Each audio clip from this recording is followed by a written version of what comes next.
हरे Krishna everybody, सबको आज का गीता सत्र में स्वागत है। और हम आज चैप्टर 17 स्टार्ट कर रहे हैं। चैप्टर 17 जो इतना अद्भुत चैप्टर है, हम उसका सब टॉपिक ही देखिए क्या है, श्रद्धा विभाग। यानी श्रद्धा विभाग यानी श्रद्धा में कितने विभाग होते हैं, उसमें भी कोई विभाग होते हैं क्या, तो उस पर हम डिटेल में करेंगे। और ये चैप्टर स्टार्ट कैसे हुआ, अगेन अर्जुन के प्रश्न से। अर्जुन ने फिर से एक प्रश्न पूछा, यानी प्रश्न कितना इम्पोर्टेंट होता है, इसका अगर हमको कितना महत्व जानना है तो गीता से बढ़कर कुछ नहीं है। तो पूरा हमको गीता ही मिला है प्रश्न के वजह। राइट क्वेश्चन, सिर्फ प्रश्न नहीं, राइट बोलते सही समय पे सही प्रश्न पूछना, और ये एक साधक ही कर सकता है, वरना बहुत डिफिकल्ट है। तो संवाद में आना एक साधक का ही काम है, तो विवाद में पड़ जाते हैं। हम देखते हैं ना आजकल जो भी मीटिंग होती है उसमें विवाद ज़्यादा होता है, अननेसेसरी आर्ग्यूमेंट। क्यों होता है आर्ग्यूमेंट?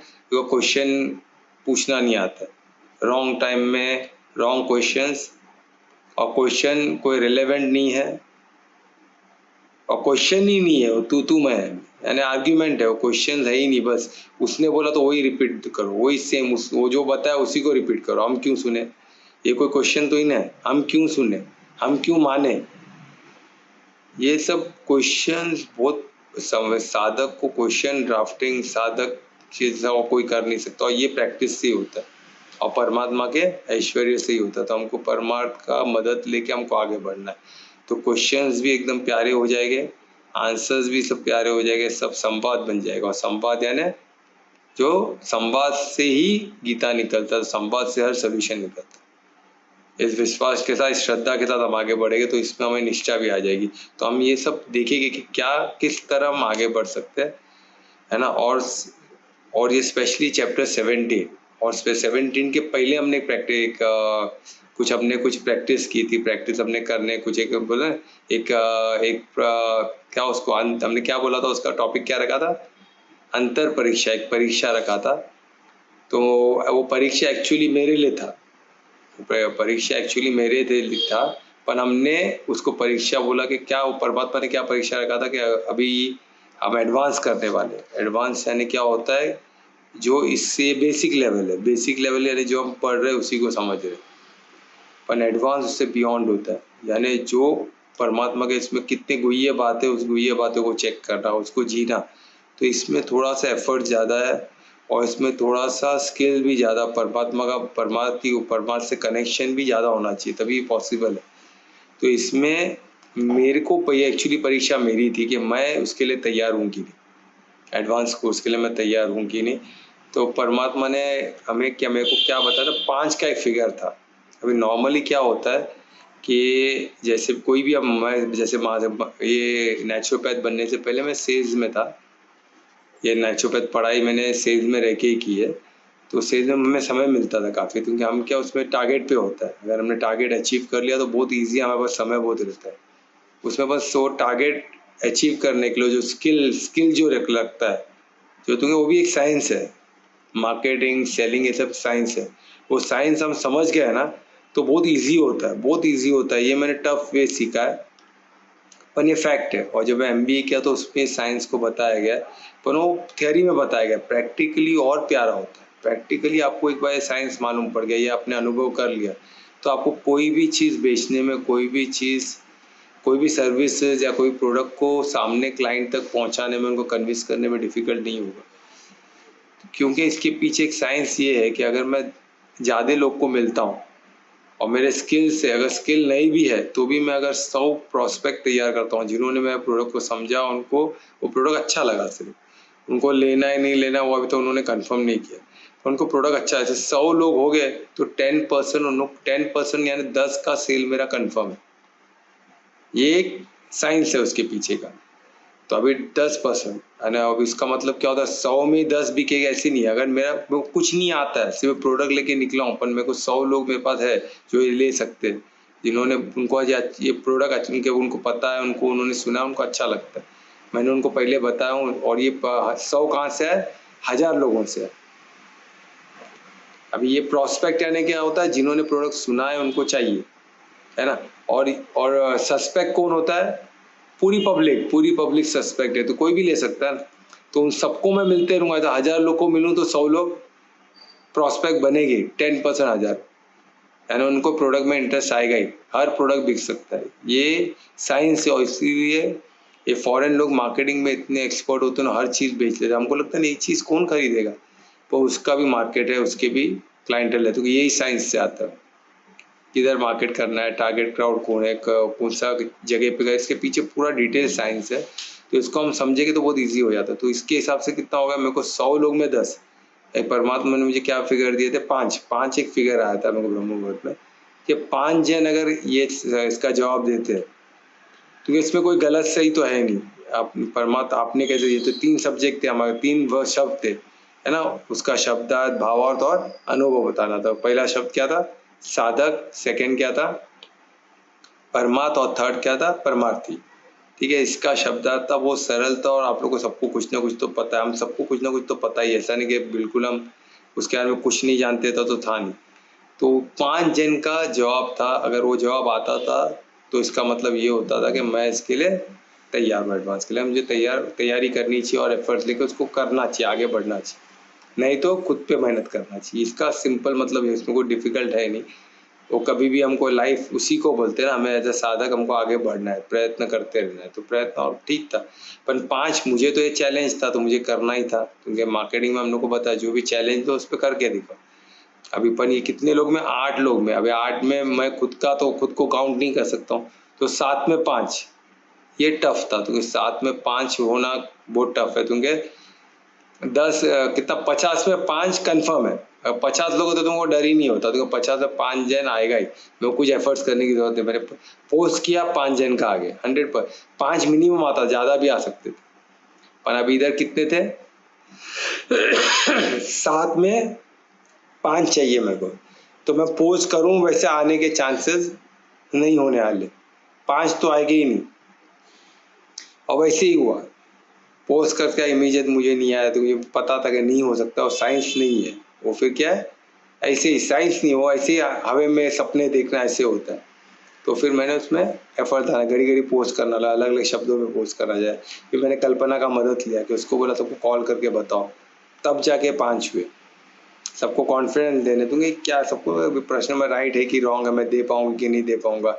वो क्वेश्चंस होता है ना कि मैं नहीं दे पाऊंगा, अभी चलो कोई तो दे देगा तो सर को आंसर मिल जाएगा, ऐसा रहता है सबका, उसमें कोई गलत नहीं है। पर हमको एज अ साधक, हर एक को साधक तो बनना है ना, ये बहुत ज़रूरी है। और इसमें सब्जेक्ट ने बहुत हर चीज़ का आंसर सही दिया है, कोई गलत नहीं है, सबका परफेक्ट है, अपने अपने हिसाब से सब्जेक्ट ने उसको अलग अलग शब्दों में बोला गया है, शब्दार्थ भी बताया उसका, अपने हर कोशिश हर एक ने की है। अभी एकदम परफेक्ट है आंसर, परफेक्शन को लिए तो बहुत मेहनत है, इसको मैं परफेक्ट तो नहीं बोलूँगा, पर सबका रॉन्ग भी नहीं है, सब जन थोड़ा थोड़ा अपने अपने तरीके से उसको सही बताया है ना, कोई गलत नहीं है। पर अभी हमको साधक बनने, साधक काम और बेहतरीन कर सकते हैं क्या, इसको बिल्कुल कर सकते, साधक को तो हमें वो बनना है ना, तो हमें साधक का बहुत क्लियर होना चाहिए। साधक को हम एक लाइन में भी डिस्क्राइब कर लेना चाहिए, और उसको एलोबरेट हम 1 घंटे तक भी उस पर उसके बारे में एलोबरेट करने की वो भी क्षमता होनी चाहिए, और उसको 1 लाइनर में भी बताने की क्षमता होनी चाहिए, क्योंकि उसमें हमको एक्यूरेट होना पड़ेगा, क्योंकि हमको बनना है ना। साधक बनना है, साधक वंडरफुल टॉपिक है, तो साधक हम बनेंगे तभी हम बनने की कोशिश, अगर वंडरफुल है तभी तो बनेंगे ना। साधक को एक स्टूडेंट है, तो स्टूडेंट किसको बनना है, अभी कोई बड़े पोस्ट पे रहेगा स्टूडेंट क्यों बनेगा, बोले मैं क्यों केजी का स्टूडेंट बनूं या ग्रेजुएशन का, मैं तो ये लेवल क्रॉस कर चुका हूँ। तो साधक एक लर्निंग है, बोलते हैं लाइफ लर्निंग, लाइफ में तो हमेशा लर्निंग होता ही ना, उस किस्म का वो साधक जो लाइफ को जीता है, और किस लिए जीता है, एक पद पे चल रहा है। यानी साधक को एक 1 लाइन में मैं बता रहा हूँ कि अभी एक सिंपल जो मैं मेरे हिसाब से बताता हूँ, तो उससे आपको और वो एक बीज जैसा रहेगा, सीड जैसा रहेगा, जो आपके हार्ट में और उन्नति के लिए आपको मदद करेगा। तो उस तरह मैं बता रहा हूँ कि एक साधक यानी जो एक पद पे चल रहा है, और पद कौन सा, स्पिरिचुअल पद है स्पेसिफिकली। अगर वो पद स्पिरिचुअल नहीं है तो वो साधक नहीं है। तो हर कोई ना कोई मिशन पे, कोई ना कोई पर्पस पे निकला हुआ है, पर हर कोई साधक हो सकता है क्या, वो मेहनत भी कर रहा है, सब मेहनत कर रहे हैं, कोई डाउट नहीं है, सब एफर्ट्स लगा रहे हैं, सब स्किल यूज कर रहे हैं, सब ज्ञान हासिल कर रहे हैं, नॉलेज हासिल कर रहे हैं, और सब पद पे चल रहे हैं। पर जो स्पिरिचुअल पाथ है, जो सत्य को खोज में है, वही साधक। जिसका लक्ष्य परमात्मा और परम धाम है वही साधक है, बाकी सब साधक में नहीं आते। ये हमको क्लियर होना है ना। और साधक तो वो जो पद पे चल रहा है, अभी वो पद पे किधर है वो बहुत बड़ा है, अभी वो आगे है तो वही गुरु भी है। साधक ही गुरु बनता है, साधक ही साइंटिस्ट। पे आप सोचो, बड़े बड़े साइंटिस्ट भी साधक के सामने कुछ नहीं। तो ये साधक कोई साइंटिस्ट से कम नहीं है, तो ये साधक ही गुरु बनता है, साधक ही परमार्थी बनता है, साधक ही। कृष्ण भी साधक ही थे, तभी तो कृष्ण बन पाए ना, परमार्थी बन पाए, और हमको गीता जैसा चीज मिला। अर्जुन भी साधक है, पर उधर शिष्य है। बेस्ट शिष्य कौन? एक साधक ही बेस्ट शिष्य बन सकता है। तो साधक बहुत वंडरफुल है, उसको आप साधो तो आपको, और वो बनने में बहुत बहुत आनंद है, क्योंकि वो पद इतना प्यारा है ना, वो पद पे हम चल रहे हो। साधक ही ऐसा पद चूज कर सकता है, बाकी सबकी बस की बात ही नहीं है। ठीक है, तो ऐसे साधक को, उसको उसके पीछे का शब्दार्थ तो हो गया, उसके पीछे का भाव को, उसके पीछे के अनुभव को समझो, और अनुभव को हर बार गहरा गहरा और वंडरफुल होते रहेगा। और उसके बाद परमार्थ क्या है? जो अल्टीमेट गोल, अल्टीमेट लक्ष्य बोलते ना, परमार्थ है ना। परमात्मा है ना, परमात्मा, परमात्मा परमात्मा और परम धाम, ये हमारा अल्टीमेट लक्ष्य है, द गोल है ना। वो उधर तक पहुंचना है, बस उधर पहुंच, हम वहाँ के वासी हैं, वहाँ पहुंचना है। तो वो हमारा, बोलते हैं ना, हमारा गंतव्य है कि वहाँ तक पहुंचना, अंतिम गंतव्य है, लास्ट गंतव्य। तो वैसे भी उसको देखा जा सकता है। तो वो हो गया। और थर्ड था परमार्थी। अभी इधर काफी लोग का थोड़ा पूरा थोड़ा जो मैं एक्सपेक्ट कर रहा था वो नहीं है, उसमें भी कोई रॉन्ग ऐसा नहीं है। तो हम नॉर्मली उसको साक्षी और निमित्त में हमने थोड़ा सा इसको ले लिया। तो साक्षी और निमित्त और परमार्थी ज़्यादा अंतर नहीं है, पर हम परमार्थी जब भी हम साक्षी बनते हैं, जब हम परमात्मा को स्वयं में देखते हैं या तो परमात्मा के निमित्त कार्य करते हैं, तो हम उसको निमित्त बोलते हैं, हम परमार्थी नहीं बोलते खुद को। हम परमार्थी बोलना हो अहम आ जाता है, तो बोलते हम, मैं परमार्थी हूँ बोले तो कोई भी इसको अहम में लेगा, उसको नहीं समझ पाएगा, है ना। तो यहाँ की गीता को ही, मैं ऐसे ऐसे लोग को मिला हूँ जो गीता में बोलते हैं तो पूरा अहम से भरा हुआ है, इसको आप कैसे होली बुक बोलते हो। कृष्ण तो हमेशा मैं ही कहते, मैं हूँ, मैं, मेरे को पूजो, मेरे को, मैं ही तो है उसमें। पर उसमें ये नहीं सोचते तो कृष्ण है ही नहीं। इसमें देखो ना, अर्जुन वाच है ना, फिर संजय वाच है, धृतराज वाच है, कृष्ण वाच लिखा किधर है? इधर भगवान वाच लिखा है ना, कृष्ण है ही नहीं इधर। ये जो भी शब्द बोला ये है भगवान वाच बोला गया। तो उनके गीता कृष्ण परमार्थी बन गए थे, कृष्ण को परमार्थ ने यूज किया था। तो परमार्थ तो मैं बोलेगी ही ना, खुद को तो जैसे मैं ही बोलेंगे, पर वो कृष्ण नहीं है, वो भगवान है, वो परमात्मा। तो ऐसे इसलिए इसलिए इधर निमित्त हम खुद को बोल सकते हैं, हम खुद को साक्षी बोल सकते हैं, निमित्त बोल सकते हैं, और परमात्मा नहीं बोल सकते। हम परमात्मा के अंश, हम परमात्मा नहीं बन सकते। परमात्मा के हम अंश है ना। हमारा विस्तार, हमारा परमात्मा में जितनी शक्ति है उतना हम में भी है, 100% है। पर हमारा विस्तार से हमारे शरीर तक, शरीर से थोड़ा हमारा ओरा तक है, उसको हम और बढ़ा सकते, बिल्कुल बढ़ा सकते। पर परमात्मा की शक्ति, परमात्मा की जो विस्तार है वो अखंड ब्रह्मांड। तो हम परमात्मा नहीं बन सकते, ये क्लियर होना चाहिए। कोई लगता है कि हम परमात्मा बन सकते हैं, हम ही परमात्मा है। ऐसा नहीं पॉसिबल है। हम हम एक अच्छे गुरु भी बन सकते हैं, कोई हमको गुरु मान ले, कोई हमको कुछ भी मान ले, देवता मान ले, कुछ भी मान ले, उसको दिखता है तो ठीक है, कोई प्रॉब्लम नहीं है। पर हम परमात्मा तो नहीं बन सकते। कोई बोले उसमें वो परमात्मा है, वो पॉसिबल नहीं है। तो परमात्मा अखंड ब्रह्मांड से हम सब उनके अंदर है। हाँ, उनके ऐश्वर्य को हम देख सकते हैं, है ना। तो कृष्ण कौन है? कृष्ण परमात्मा के ऐश्वर्य, हम भी परमात्मा के ऐश्वर्य। पर कृष्ण परमार्थी थे बोल के उनका सौम्य रूप कृष्ण को माना, बोला गया। तो कृष्ण 24 365 डेज परमार्थी थे। वो बहुत डिफिकल्ट है, वो पहुंचना बहुत डिफिकल्ट है। वो अल्टीमेट स्टेट है टू फॉर कोई भी सौम्य रूप के लिए, कोई भी रूप के लिए, कोई भी, है ना, सबसे बेस्ट ऐश्वर्य बोल सकते हैं, है ना। तो वहां तक पहुंचना बहुत डिफिकल्ट है, पर वो कृष्ण वहां तक पहुंचे। तो कृष्ण की, इसलिए कृष्ण को इधर कृष्णवाच नहीं लिखा गया। तो ये हमको समझना चाहिए। तो इसलिए हम जब खुद को परमार्थी बोलते तो उधर लोग उसको अहम में ले लेंगे। तो उधर हम खुद को क्या बोलेंगे? हम निमित्त है, या हम साक्षी भाव में, है ना। परमार्थी हम किधर देखते हैं? सामने हम परमार्थी देखते हैं। तो सामने परमार्थी यानी परमार्थी किसको भी निमित्त बनाता तो हमको वो दिख जाना चाहिए कि ये परमार्थी है, ये कोई ऑर्डिनरी नहीं है, ये साधक ही देख सकता है। तो इसलिए उसके लिए भी साधक बनना जरूरी है। तो ये साधक ही परमार्थी को देख सकता है। परमार्थी किसी भी रूप में किसी को भी यूज कर सकता है। अगर कोई व्यक्ति नहीं मिल रहा तो कभी किसी चीज किसी जानवर किसी बोलते हैं किसी इवेंट को भी इवेंट में भी हमको सिखा दे। तो हमको परमात्मा का ऐश्वर्य समझने का, परम तत्व हर चीज परम तत्व से ही बना है। तो परमात्मा किसी को भी यूज कर सकते हैं, किसी को भी निमित्त बना सकते हैं। तो हमें एज अ साधक देखना है कि वो परमार्थी है। हम खुद को परमार्थी, हम खुद को निमित्त और साक्षी बोलेंगे, पर हमको परमात्मा हम सामने वाले का भाव नहीं जान सकते ना। हम सिर्फ ये जान सकते हैं कि परमार्थी उस तरफ जो उनकी जो भाव रहेगी, जो उनको जो हमको फील होगा एज अ साधक, वो 100% फील होगा। साधक बनना होगा उसके लिए। तो ये 3 था, इसको आप और साधो तो इसमें और डिटेल में उतर सकते हैं। तो अभी हम प्रार्थना करते हुए आगे बढ़ेंगे कि हमको ये चैप्टर 17, देखो आप 17 स्टार्ट हुआ ऐसे मोड पे, जहाँ हमने अंतिम परीक्षा भी ऐसे मोड पे चालू की कि उसके बाद का फेथ है। अभी फेथ यानी क्या? श्रद्धा। अभी श्रद्धा से ही हम ये प्रश्न को दे सकते हैं। बिगैर श्रद्धा ये परीक्षा है ना, अंतर यात्रा, अंतर्मौन होना, आत्मिक स्थिति में आना, ये सब पॉसिबल नहीं है।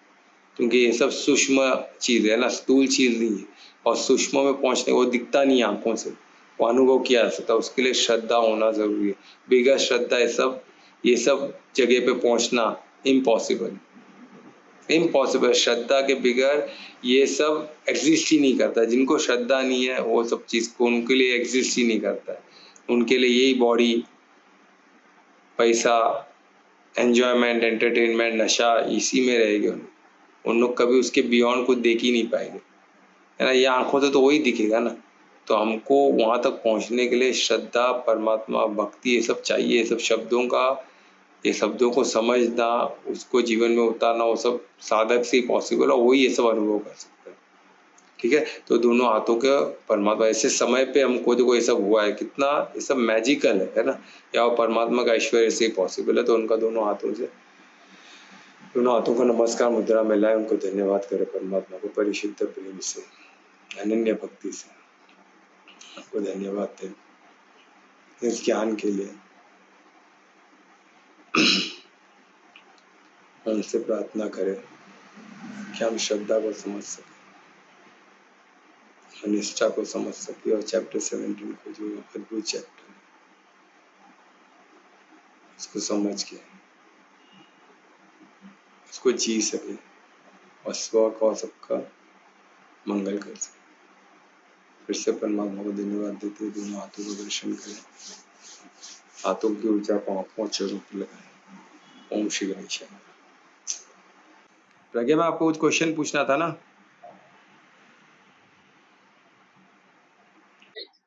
हाँ, क्या था? ये सर, जब मांस हम लोगों में नहीं खाते हिंदू लोग में, तो फिर देवियों को क्यों करता है? यानी हिंदुओं में मांस का क्यों सेवन करते हैं? हाँ। अच्छा, तो उसको एक्चुअली हिंदू धर्म में ना, एक्चुअली ये रिलीजन है ही नहीं। हिंदू एक कल्चर है, वे ऑफ लाइफ है, और इसको सनातन धर्म भी बोला गया। वो भी रिलीजन पंथ ये सब हमारे में है ही नहीं, है ना। ये वे ऑफ लाइफ है, कल्चर है, ये जीने के बोलते हैं ना, व्यवस्था है। और व्यवस्था से ही सब चलता है। हमने गीता के आगे श्लोक में देखा, तो लास्ट श्लोक था, उसमें व्यवस्था बताया गया था। एक सिस्टम, एक व्यवस्था। और हिंदू धर्म या सनातन धर्म एक व्यवस्था है कि हमको कैसे जीना है ना। इंसान को ये महत्वपूर्ण जो योनि मिली है, इंसान की योनि, उसको कैसे जिया जाए, उसके लिए कैसे व्यवस्था में हम जिए, कैसे सिस्टम में जिए। तो हम ये बड़े व्यवस्था में उसका एक पार्ट बन सकते हैं, उसका कड़ी बन सकते हैं। और हर चीज सिस्टम में, हर चीज कड़ी में, ये सिस्टम वो सिस्टम को संभालती है। ऐसा पूरा ब्रह्मांड, पूरे सिस्टम, छोटे से बड़े सिस्टम तक एक दूसरे से जुड़े हुए, और ऐसे स्मूथली चलता है। तो अभी ह्यूमन बोल के हमारा धर्म, ये हमारा धर्म जो मनुष्य धर्म है, जो सनातन धर्म है, वही व्यवस्था है। वो सनातन धर्म एक व्यवस्था है जो बेस्ट सूटेड है ह्यूमन के लिए, जिससे हम सिंक्रोनाइज हो गए पूरे ब्रह्मांड से। इसको इस तरह समझना है। अभी इसमें मांस खाना या नहीं खाना, ये हम बोलते हैं ना, कोई लोग नहीं खाते, जैसे ब्राह्मण लोग बोलते हैं हम तो मांस खाते ही नहीं, वो बर्तन तक नहीं छूते, है ना। तो ब्राह्मण क्या है, जाति पाति नहीं है, ब्राह्मण एक वर्ण है और वो वर्ण में मांस को बिल्कुल प्रोहिबिटेड है। वाकई में वो मांस ही नहीं प्रोहिबिटेड है, वो मांस इन लोग बोल लेते हैं, पर ब्राह्मण में पैसा कलेक्ट करना भी प्रोहिबिटेड। वो पैसा खरीद नहीं सकते, ब्राह्मण में पैसा खरीदना, जमीन को ओन करना, ये सब प्रोहिबिटेड। उनको सिर्फ उनको उनका काम सिर्फ ज्ञान से, रिसर्च से है, उनका काम सिर्फ ज्ञान लेना और ज्ञान बांटना। रिसर्च का काम, ज्ञान का, ये सब ब्राह्मण का काम है। तो उसमें त्याग है मांस, पर क्षत्रिय में मांस को त्याग नहीं। तो क्षत्रिय भी तो वही सिस्टम को बिलोंग करते हैं ना।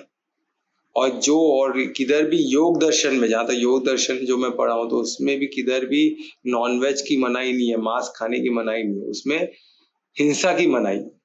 यानी अगर आपके पास कुछ भी खाने को नहीं है, आप मांस खा सकते हो, पर इसमें क्या बोला गया योग में, लाइव खाने। जैसे शेर कैसा सामने हरण को जब भूख लगती है तब वो जाके उसको मार के खाता है, तो लाइव खाता है, उसको सड़ा के पका के नहीं खाता, उसको लाइव खाता है। तो लाइव ऐसा हमने पेड़ पे से फल तोड़ा खा लिया, पत्ता तोड़ा खा लिया, फूल तोड़े खा लिए, तो ये लाइव हुआ।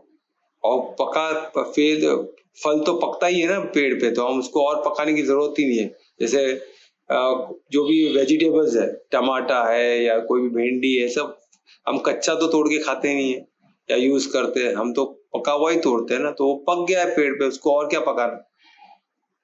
तो इसलिए हमको बोलते हैं हमको लाइव खाना, लाइव खाने को बोला गया। तो वैसे भी मांस भी लाइव होता है।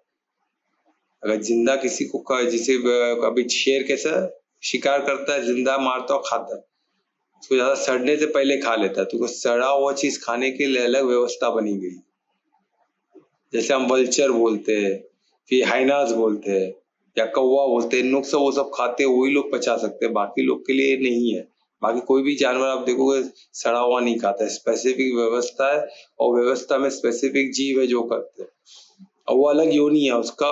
वो ये बात है हमें नहीं पता, है ना, वो योनि में क्यों जाते हैं, कोई वो योनि में कौन सी ऐसी ये सब उसकी वजह क्या है हमको नहीं पता, क्योंकि ये सब योग माया से अदृश्य, हमको नहीं समझ सकते हम, ये सब हमारे इसमें नहीं आता। हमको, हम एज अ मनुष्य में हमको कर्म का अधिकार है, तो हमको उसका उसके बारे में ज्यादा डिटेल पता है, और वो दृष्टिकोण से हमें दुनिया को, इस सृष्टि को समझ सकते। ठीक है, यानी मांस की मनाही नहीं है ना। पर मांस क्यों नहीं खाना है हमें, क्योंकि हमको हिंसा की मनाही। जब हमारे पास फल है खाने को, तो हम मांस क्यों खाए, तो हमको नहीं खाना चाहिए। हमारा जब कुछ भी नहीं है, हमको जब सर्वाइवल का इंस्टिंक्ट है, तभी हमको अलाउड है। और ब्राह्मण को तो अलाउड ही नहीं है। ब्राह्मण भी तभी कुछ नहीं है तो खा सकते हैं, पर उन लोग फिर भी एंड तक कोई ब्राह्मण तो खाते ही नहीं है, जो 100% जो अपने इसमें धर्म में टिके हुए। क्षत्रियों को अलाउड है, बिकॉज क्षत्रियों को मारना काटना होता है, उनको शिकार भी अलाउड है। क्योंकि अगर वो जानवर को मारेंगे नहीं तो फिर इंसान को क्या मार पाएंगे, उनको किसी को पनिश करना पड़ता है ना, तो उनको वो शिकार अलाउड है कि वो किसी, नहीं तो सोचो ना, अभी हम तीर चलाना सीख गए, तीर चलाना सीखना अलग है, और इंसान को मारना, किसी को पनिश करना, किसी की हत्या करना अलग चीज।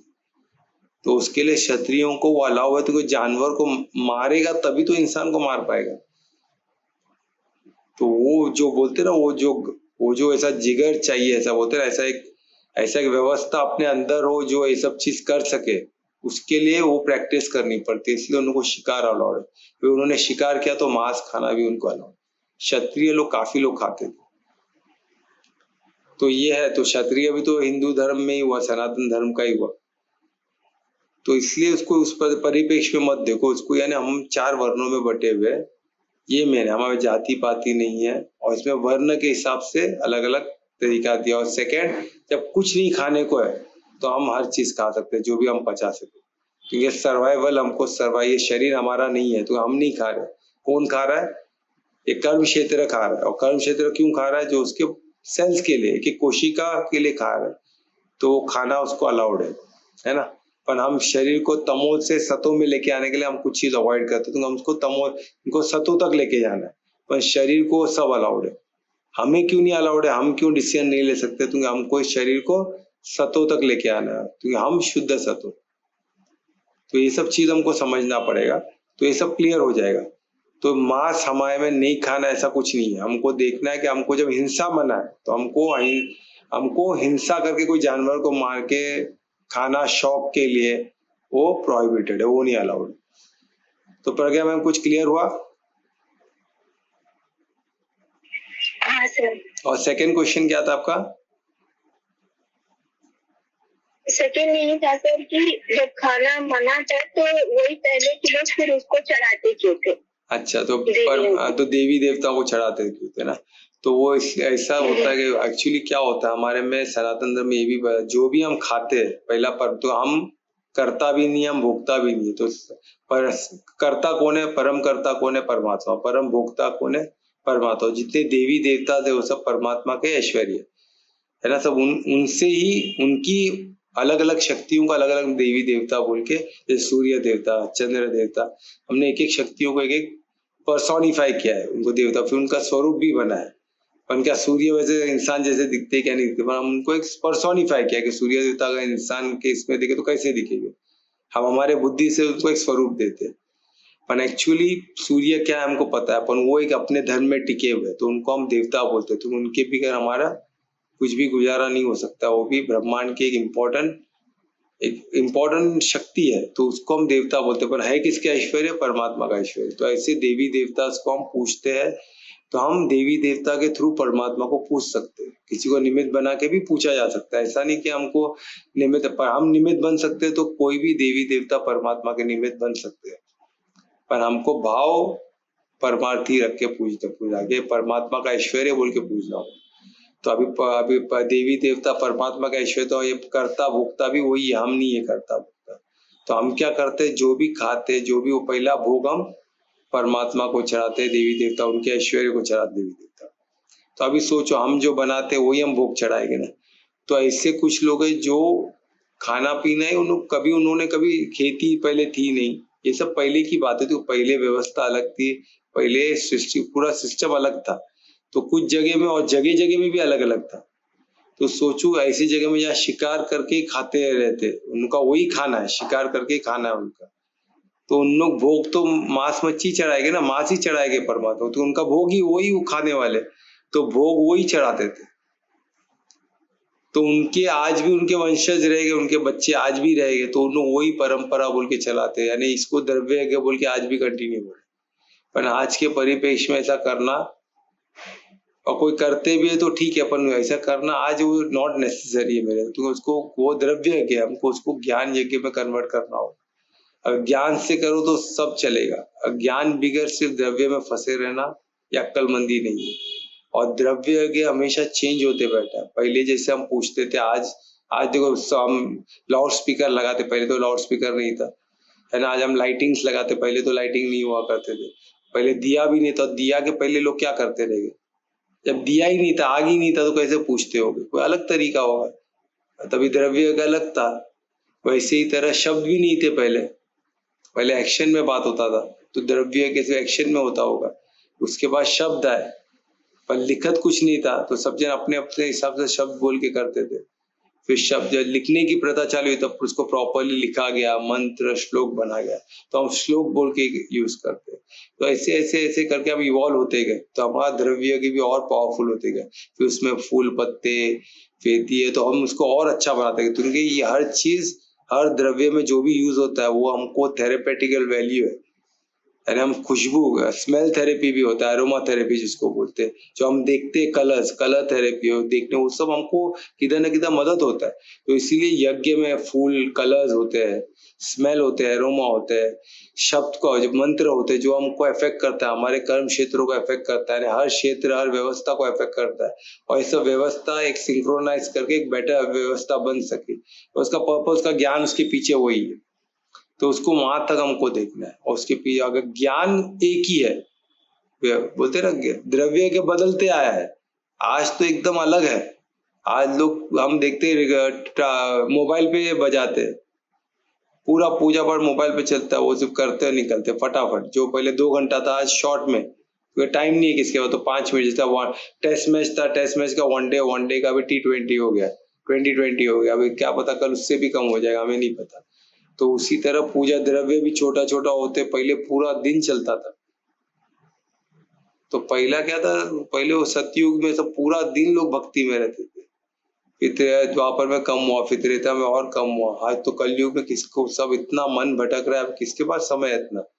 इसलिए आज हमको सिर्फ जप योग से भी हम परमात्मा को प्राप्त कर सकते हैं, इतना हमको सरल हो गया। तो इसलिए परमात्मा का धन्यवाद देते हुए हम आगे बढ़ेंगे। तो कुछ तो हमको जो मास चाहते थे वो तभी का था, वो आज भी लोग कर रहे तो ठीक है, उनको करने दीजिए, पर उसके पीछे उनको ज्ञान है क्या है, पता है क्या, वो इम्पोर्टेंट है। अगर ज्ञान से करते हैं तो ठीक है, कोई प्रॉब्लम नहीं है। भाव, हमारा भाव और उद्देश्य कर्म पे चढ़ता है, बाकी कुछ नहीं चढ़ता है, क्योंकि कर्ता तो शरीर है, भोक्ता भी शरीर है, जो परमात्मा का ऐश्वर्य, हमारा तो है ही नहीं। तो हमारा क्या है, क्या भाव और क्या उद्देश्य हम कार्य करते हैं, वही हम पे चढ़ता है। ठीक है प्रज्ञा मैम, कुछ जवाब मिला? हाँ सर। तो क्लियर हुआ ना। तो ये चीज जो लोग इसमें है उनको भी हमको बताना है, उनको ज्ञान में लेके आना है। ठीक है, तो अभी तुम बोलोगे, रिसाइट करने वाले दुरेश श्लोक? हाँ सर। हाँ, तो मैं रिक्वेस्ट करूंगा दुरेश को कि श्लोक रिसाइट करें। श्री गणेशाय नमः। अर्जुनोवाच ये शास्त्र विधि मुच्रुजय यजन्ते श्रद्धयान्विताः तेषां निष्ठा तु का कृष्ण सर्वमाहो रजस्तमः।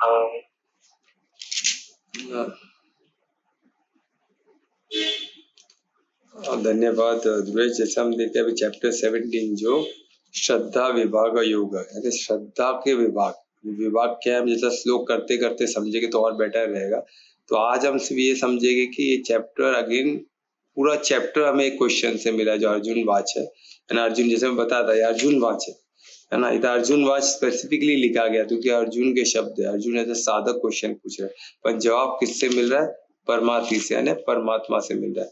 तो अर्जुन ने कृष्ण में परमात्मा को देख लिया, इसलिए वो अर्जुन कृष्ण को परमार्थी बोलते हैं। पहले गुरु बोलते थे, फिर बोलते आप ही परमात्मा, आप ही परमार्थी, आप में, उन्होंने कृष्ण में ही परमात्मा को देख लिया। तो इतना बेटर, इतना कॉन्फिडेंस है, उस श्रद्धा से उसने क्वेश्चन पूछा। क्यों? अर्जुन को पता है कि मुझे जवाब कहाँ से मिलेगा, तो सिर्फ यहाँ से ही मिल सकता, क्योंकि परमार्थी को देख लिया उन्होंने, है ना, परमात्मा को देख लिया कृष्ण में।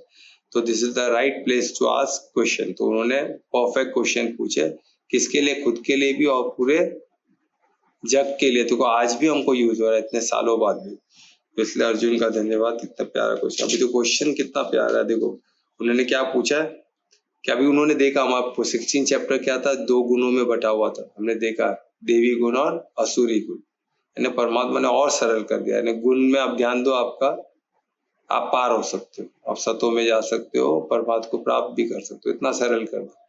उसके बाद हमने लास्ट में देखे कि वो उसको भी और सरल कर दिया, 3 द्वार को आप बंद करो।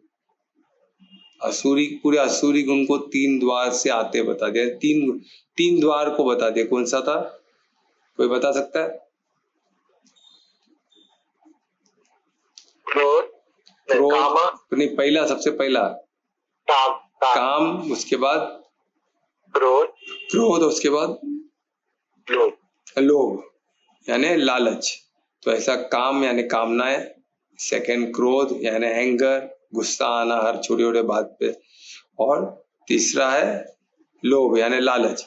ये 3 द्वार है, यानी 3 द्वार है। अगर हम इसमें किसमें भी उलझे तो उसके बाद उसके जो गुण, तो उसके गुण तो काफी असुरी गुण है, पर ये 3 चीज अगर हमने ये 3 द्वार को बंद कर दिए तो हमारा उद्धार निश्चित है। ये 3 द्वार से हम नीचे गिरते हैं, नीचे की योनियों में जाते हैं, नहीं तो हम मनुष्य योनि में ही रहेंगे और यहाँ से परमात्मा को प्राप्त हो गए। वो सरल हो गया, इतना सरल करके छोड़ दिया, है ना। और ये सब योनि में अभी इससे क्वेश्चन निकला है कौन सा, और इसमें रहने के लिए फिर परमात्मा चैप्टर 16 में क्या बताए, अभी ये 3 द्वार से हम निकले कैसे, बंद कैसे करें, तो इसमें बताया गया वेद विधान को, वो व्यवस्था को हमको स्थापन करना पड़ेगा। कौन सी व्यवस्था? जिसमें वेद विधान, वेद को विधान यानी स्क्रिप्चर्स, जो शास्त्र को विधान मान के चले, यानी हमारा विधान मान ले, उसके हिसाब से चले।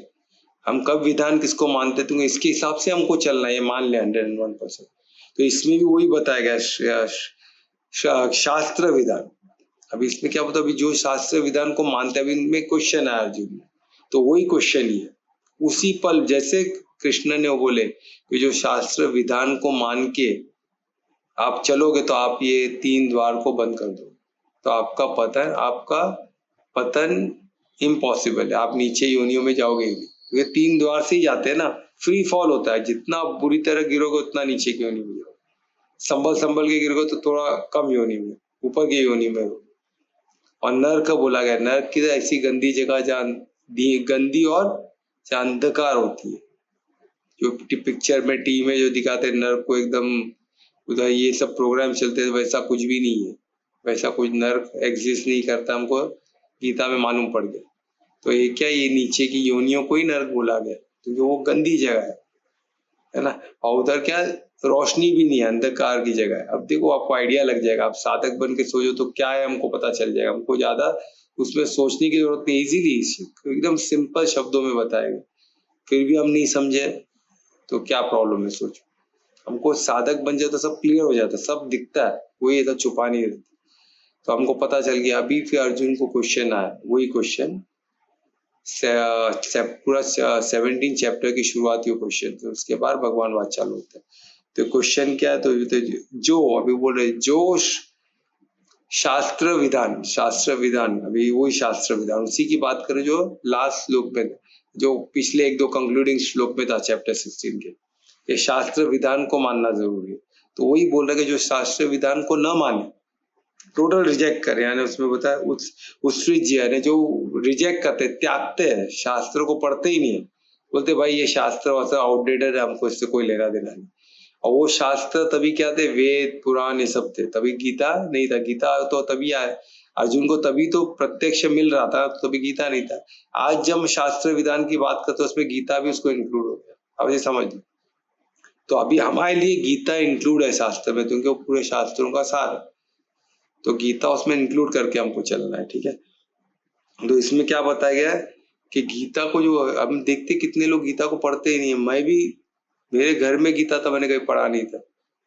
ये तो परमात्मा की कृपा है कि मैं MA किया तो उसमें गीता पढ़ने का मौका लगा, पढ़ा तो मैं अचंभा रह गया, विस्मय में हूँ कि इतना वंडरफुल चीज को हम कैसे अवॉइड कर सकते है ना। इसको हर एक को जितना जल्दी हो सके अपने बच्चों को, अपने आसपास जो छोटे छोटे गोपिका दिखते हैं उनको पहले पढ़ाओ, उनको अधिकार है इसका, वो अधिकार लेके पैदा हुए, उनको जानना उनके अधिकार में आता है, हम उनको उससे वंचित रखते हैं, उससे हम खुद का और बच्चों का भी पतन करते हैं। तो हमको उनको ये बताना, उनका अधिकार उनको बताना ही है हमको, क्योंकि उसीलिए तो अर्जुन और कृष्ण ने उतनी मेहनत करके बनाया, कि उसीलिए बनाया कि हम अपने आने वाले जनरेशन के लिए तो पूछे नहीं, तो इतना क्वेश्चन पूछने की जरूरत थी, जरूरत क्या थी।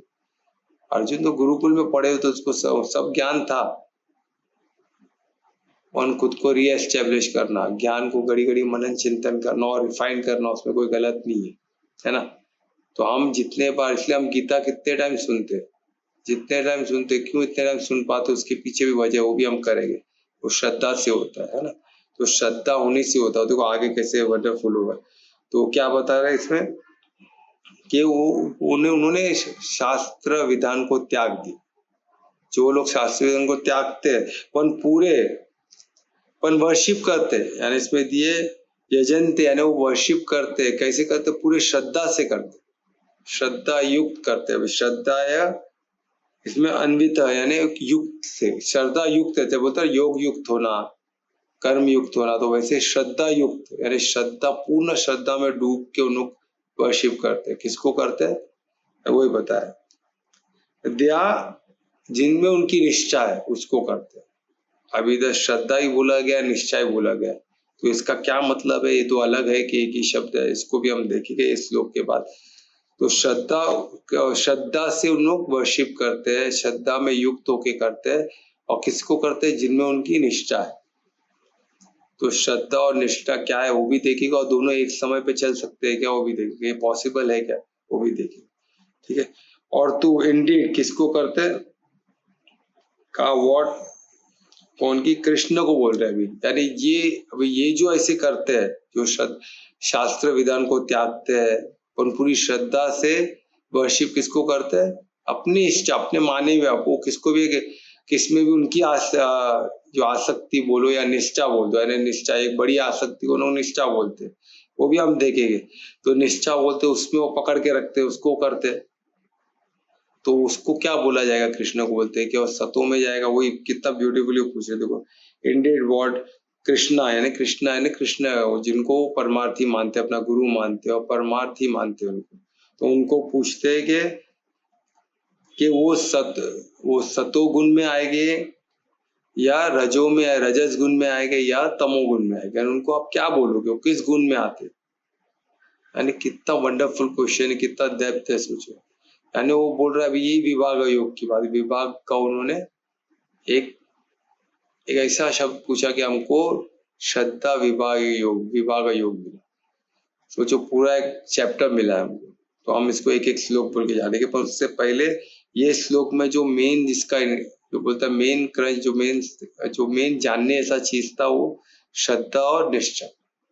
श्रद्धा और निष्ठा है क्या, है ना? श्रद्धा भी है और निष्ठा, इन दोनों शब्दों का यूज है। तो श्रद्धा किसको बोला जाएगा?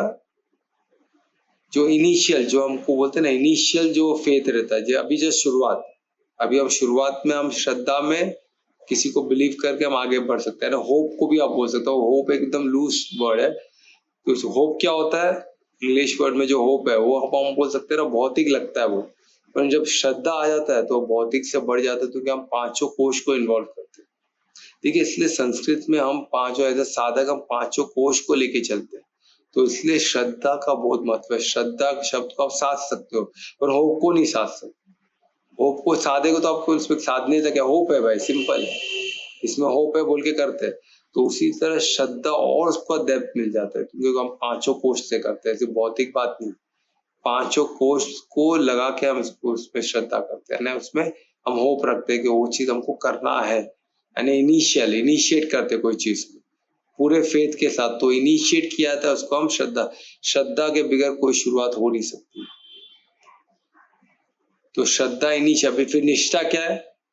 निष्ठा को हम ये बोल सकते हैं एस्टेब्लिश फेथ, यानी हमने एक चीज को मान लिया है, पूरा बिलीफ है हमको कि वो एग्जिस्ट करता है, वो हमारे लिए इंपॉर्टेंट है, उसको हमने मान लिया। तो दोनों एक ही समय पे हो सकता है क्या? इधर श्रद्धा भी बोला गया कि श्रद्धा युक्त होके किसको वर्शिप करते हैं? अपने उनमें जिनकी निष्ठा है उसको। तो दोनों चीज हो सकता है क्या? तो बिल्कुल हो सकता है। जैसे हमको निष्ठा गीता में, गीता पूरी निष्ठा है। मैं ऐसे लोगों को जानता हूँ गीता में पूरी निष्ठा हो, गीता के ऊपर हाथ रख के शपथ खाते कि मैं गीता की सौगंध खा के बोलता हूँ मैं झूठ नहीं बोलूंगा, और लिटरली कतराते झूठ बोलने। ऐसा नहीं कि वो फॉर्मेलिटी के लिए कर रहे, उनकी निष्ठा। जिनको निष्ठा नहीं उनकी बात ही नहीं कर रहा हूँ। जिनको निष्ठा है वो गीता पे हाथ रख के झूठी कसम खा ही नहीं सकते, तो उनकी निष्ठा है गीता में, पर गीता को उन्होंने पढ़ा ही नहीं है। द्रव्य के साथ, द्रव्य यज्ञ में, तो उनको क्या करना होगा? भले निष्ठा उनकी गीता में, पर श्रद्धा से वो पढ़ाई तो चालू करे कि इससे पढ़ने से उनको ज्यादा मंगल होने वाला, उनको श्रद्धा तो होनी चाहिए। तो निष्ठा और श्रद्धा एक साथ हो सकती है, एंड हमको बिलीव, क्योंकि हमको दिमाग में डाला गया है कि ये भाई इधर करना है, भगवान है, भगवान वाचे करो, पढ़ो, बहुत इंपॉर्टेंट है, इस पे हाथ रख के इसको रेस्पेक्ट करो, उसकी पूजा करो, सब मानते हैं। हमारी निष्ठा आ गई, तो छोटे से हमको बोला गया, हमारे सबकॉन्शियस में बैठ गया, हमारा बिलीफ सिस्टम बन गया, तो उस पर निष्ठा है।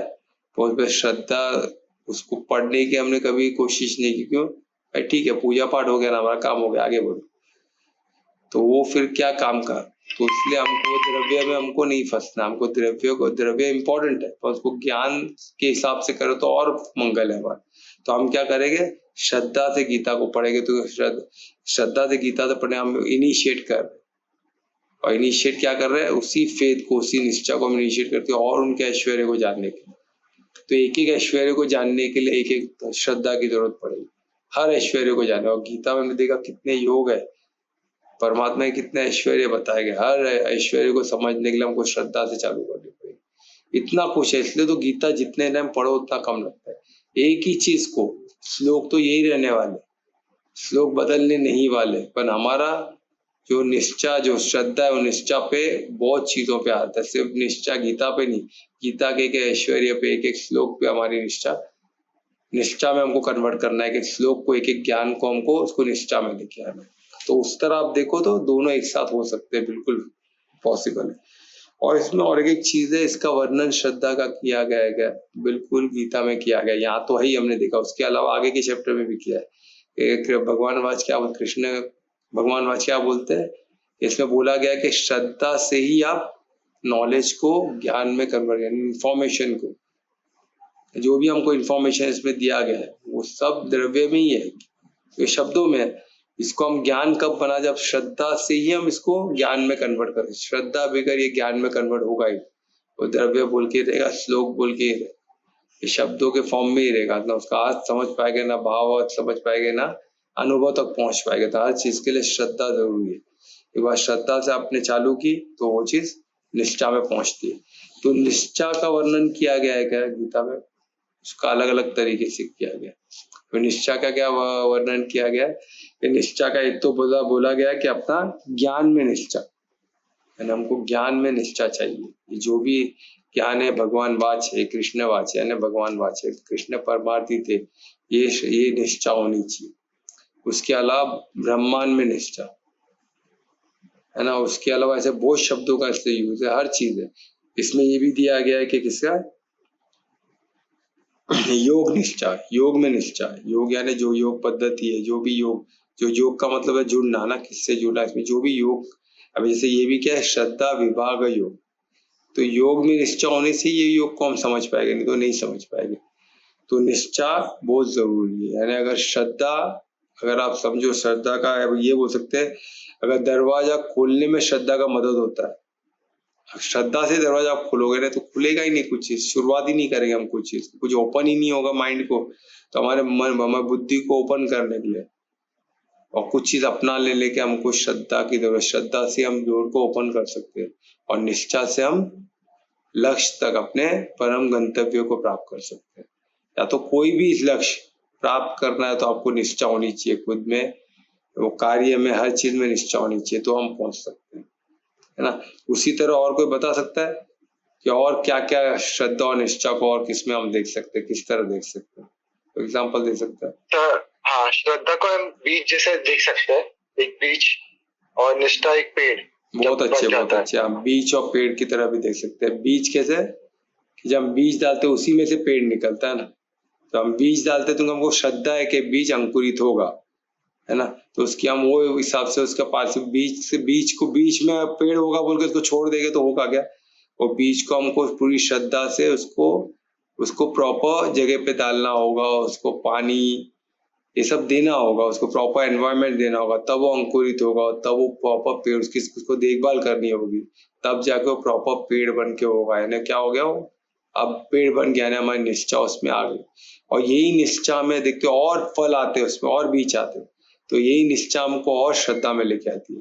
यानी निष्ठा को एक फाइनल चीज नहीं है, निष्ठा एक आप बोलते, एक आपका कोई नॉलेज ज्ञान में कन्वर्ट हो गया तो वो एक निष्ठा आपको हो गया ना, उसमें बिलीफ आ गया, आपका निष्ठा बन गई, तो उसको ब्रांच आउट होगी और श्रद्धा को, ऐसे करते करते करते फाइनल हम अपने अंतिम गंतव्य कौन सा है, परमात्मा और परम धाम, तो वहां की निष्ठा हमको हो जाएगी, तो वहां तक पहुंच सकते।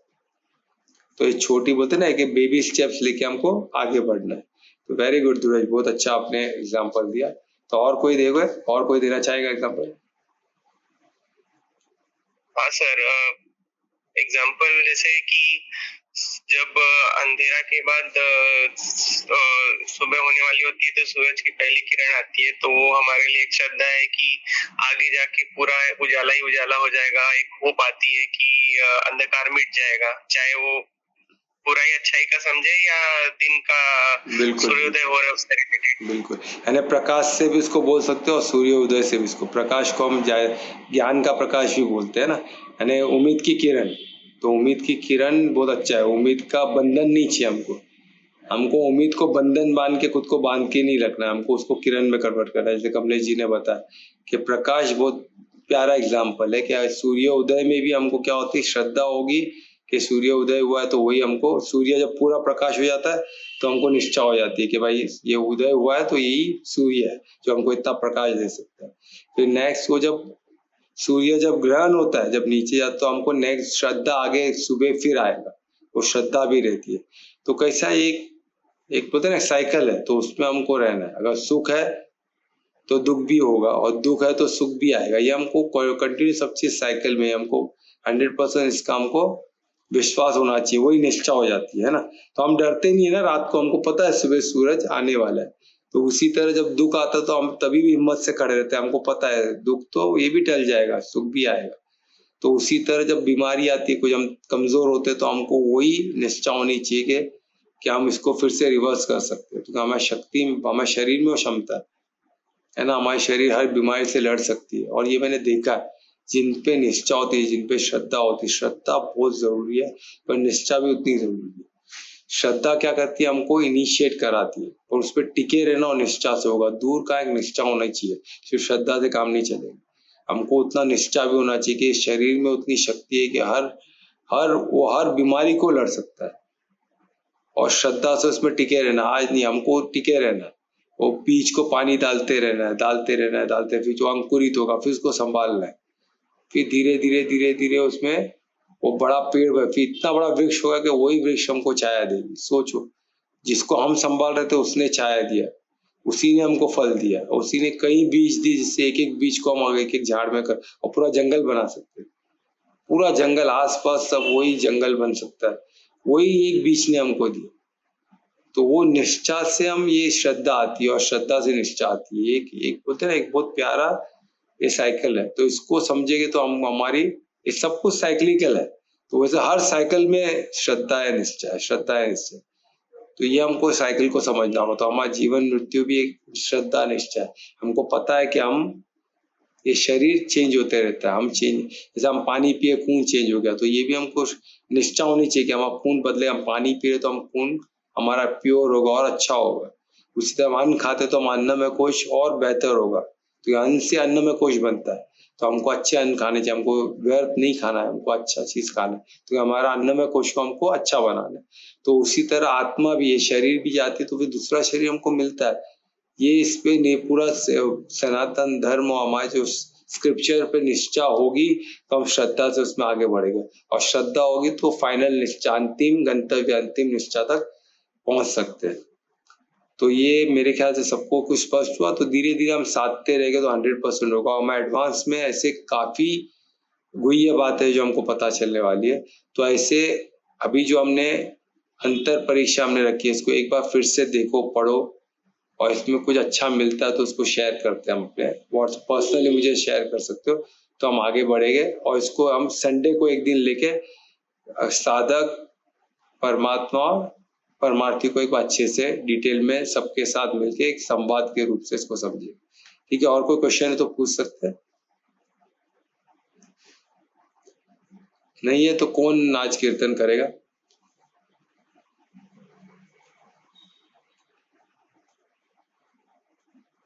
कौन? कोमल कीर्तन कर रही हो कल का?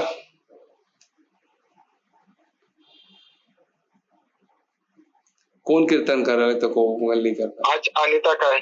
अनीता कर रही है। अनीता कीर्तन कर रही हो आज?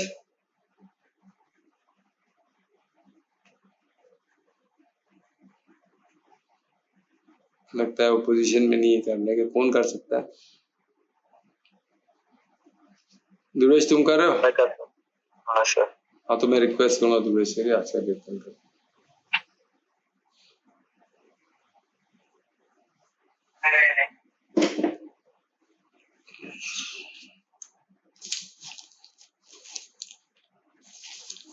श्री गणेशाय। ओ बाला, मैं बैरांग नहीं होंगी, मैं बैरांग नहीं, मैं बैरांग। जिन बेशा मारो साप्रो रीजे, जिन बेशा मेरो साप्रो रीजे, सोही बेश धरूंगी ओ बाला, सोही बेश धरूंगी, मैं बैरांग, मैं बैरांग। कहो तो कुसुमल साड़ी रंगावा, कहो तो कुसुमल साड़ी रंगावा, कहो तो भगवादेश, कहो तो भगवादेश, कहो तो मुक्तियन मांग भरावा, कहो तो मुक्तियन मांग भरावा, कहो चिटका बाटे, कहो चिटका बाटे शोभाना, मैं बैरांग, मैं बैरांग, प्राण हमारा बसत है, प्राण हमारा वहाँ बसत है, यहाँ तो खाली गोद, यहाँ तो खाली गोद, मात पिता परिवार सब है, मात पिता परिवार सोई है, कहिए दिल का तोड़, कहिए दिल का तोड़ रे ओ बाला, मैं बैरांग, मैं बैरांग, ओ बाला मैं बैरांग, मैं बैरांग, मैं बैरांग। श्री राधा कृष्ण की जय। बहुत अच्छे दुर्वेश, बहुत अच्छा आपने कीर्तन किया। तो महामंत्र भी करोगे? हाँ सर। हाँ धन्यवाद। मैं दुर्वेश से रिक्वेस्ट करूंगा महामंत्र। हरे राम राम राम हरे हरे, हरे कृष्ण कृष्ण कृष्ण हरे हरे, हरे राम राम राम हरे हरे, हरे कृष्ण कृष्ण कृष्ण हरे हरे, हरे राम राम राम हरे हरे, हरे कृष्ण कृष्ण कृष्ण हरे हरे।